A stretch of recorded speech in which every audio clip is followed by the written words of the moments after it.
sənətkarımız və ən əsaslı Zamiq bəyin illərlə dostu. Xoş gəlib canlı efirine səfa gətirib. Buyurun müəllim. Necəsiz Möhlət müəllim? Xoş gəlib. Öpüm sizi buradadır. Canımsınız. Zamiq müəllimlə görüşüm. Xoş gəlmişsiniz sənətkar. Dostum, qardaşım. Bəli. Hoş gelmişsin. Hoş gelmişsin. Çox sağ olun. Mən də salamlayıram. Bəli. Tarık, sənin bütün tamaşaçıları və spes tamaşaçılarıyım. Mən də oradan çox sevindim ki, mənim illərimin dostu, mənim qardaşım, mən deyərdim, böyük sənətkar, müxtədir sənətkar. Yəni, mənim gözümün önündə, birimizin gözünün önündə olub bizim sənət yolumuz. Bu 75'dir, amma biraz təvəzzükardır, o yemək içmək vermir. Demişəm ona ki, bir qonaqlıq elə yığılaq başıma. Can sağlığı. Sağ ol. Sənə ancaq yaradıcılıq, uğurlar arzulayıram. Xoş gəlmişsiniz, əyləşin və Zamiq bəy, bu sualı sizə verməliyəm. Çünki niyə? Möhlət müəllimlə tanışdığınız necə olub? Çünki cavan olmuşsunuz. İkisiniz də ola bilər eyni məktəbdə. Çünki Bakılısınız. Biraz yerli pərəstlik. Bizi birləşdirən tar olub. Nakam şairimiz deyir ki, Mikail Müşfiq, oxutar, səni kim unudar?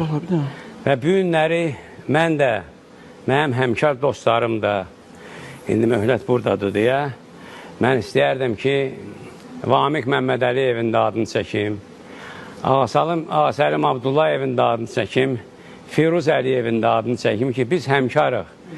Bizi Möhlətlə birləşdirən tarımız oldu. Və bilirsiniz necədir, sənət adamları bir-biri ilə öyünməlidirlər və addımlarına fikir verməlidirlər. Əgər filan kəs bir addım irəli getdisə, mən də geri qalmamalıyam, bilirsiniz. Və bir də ən əsası hörmət. Hörmət. Və bizim, mən bayaq adlarını çəkdiyim, bu günləri cəmi cümlətanı 5 nəfər qalmışıq bizim nəslimizdən. Və bu tarı biz böyük nəsildən öyrəndik. Və bildiklərimizi bu günləri davam elətdiririk. Bəli, Möhlət Müslümov bu günləri Milli Konservatoriyada, mən isə bu günləri Azərbaycan Dövlət Mədəniyyət İncəsənət Universitetində çalışıram. Bizim gənclərimiz çoxdur. Bəli, biz buna sevinirik. Ancaq bayaq mən dedim ki, Tarıq, bir instrumentalçı 35 ilə ən azı yetişər və onda əgər özünü təsdiq edə bilərsə, hələ 35 ildən sonra özü başlayır, özünü tanıtmağa. O da əgər yetişsə. Hə, o da yetişsə. Ancaq bu günləri gözəl ifaçılarımız var. Elə Möhlət də təsdiq edər, mən də. Ancaq yenə deyirəm ki, onlar özlərini tapmalıdırlar. Biz gözəl sənətkarlardan bunları gördük, öyrəndik. Zamiq mən bağışda, mən sözün kəsirəm. Mən keçim ortaya ki, rahat danışırsınız. Mən etiraf edeyim ki, bayaq adlarını qeyd elədi. Ağasəlim müəllim, Firuz müəllim, Vamiq müəllim. Zamiq özü. Yəni, 15 yaşımız olanda 4 yaş, 5 yaş məndən böyük kişi kimi gəlirdi də mənə də.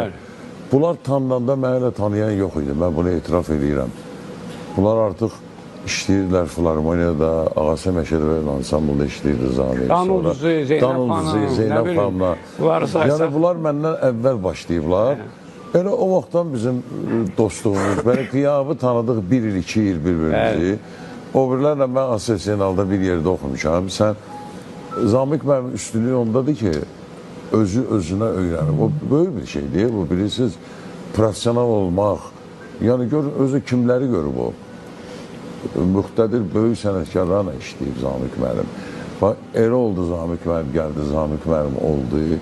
İndi maşallah çox şahəli mahnı da yazır, dərs də deyir, rəhbər olmaq asad deyil, hər adam onu bacarmır. 3 adamı yığa bilmirsən bir yerə. Zamiq müəllim böyük ansambullara rəhbərlik edirdi, Zeynəb xanımla işləmək hər adam işi deyirdi. Ağır işlərdir bunlar. Bunlar bilirsən, bu hər kişinin işidir. Mən bunu, vallahi özüm də 31 ildə mən ansambul rəhbəriyəm. Hərdən deyirəm ki, məni qocaldan, mənim saçma vardı, ona ansambul oldu.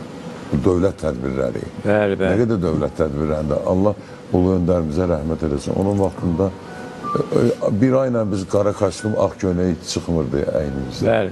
O çətin bir şeydir. Yəni sən də keçmişsən o yolu, hamımız keçmişik. Sözlə tamam olaraq, Tarix, mən özümə borc bilirəm ki, 3 sənətkarın adını çəkim. Bayaq Möhlət dedi, birinci, lap gənc yaşımda, mən 20 yaşında Filarmoniya Tarizən kimi qəbul olunmuşam. Və orada gör kimlər olub, orada. Kimlər, indi onların adlarını çəksəm, adam belə mətər qalır ki, nə danışsam, bunlardan çiyin-çiyinə. Birinci ağası Məşədbəyov, əməkdar incəsənət xadimi, mənə inandı. Filarmoniyanın səhnəsində mən o sənətkarları müşahidə edirdim. İkinci, dünya şöhrətli müğənnimiz Zeynəb Xanlarova. O ilə uzun illər dünyanı gəzdik, dolandıq, muğamlarımızı, musiqimizi təbliğ elədik. Və bir də əməkdar incəsənət xadimi, bəstəkar, gözəl insan Gülarə xanım Əliyeva.